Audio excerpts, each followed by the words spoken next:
শেষমেশ আমরা এখন আসলাম হলো মেলায়, কারণ যেখানে গেছিলাম সেখানে তোমাদের দেখালাম যে একদম জায়গাটা ভালো না।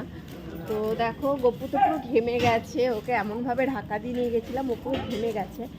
আর পৌষ মাসের মেলা পুরো 1 মাস হলো, কিন্তু আসতে পারলাম না আমি। এই বছর প্রথম মানে যে আমি পৌষ মাসের মেলায় আসিনি, তো তাই জন্য ভাবলাম চলো গপুকে একটু ঠাকুরটা দেখিয়েও নিয়ে আসি।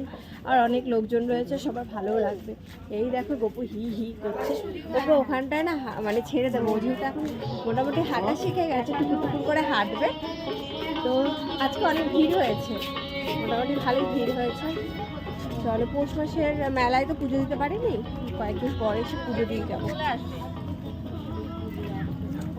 রং করেছে বলে বেশি সুন্দর লাগছে মন্দিরটা। এই দেখো এখন রং করছে। এই ছোটো ছোটো মিনি ব্লগগুলো দেখতে থাকো আর সঙ্গে থাকো।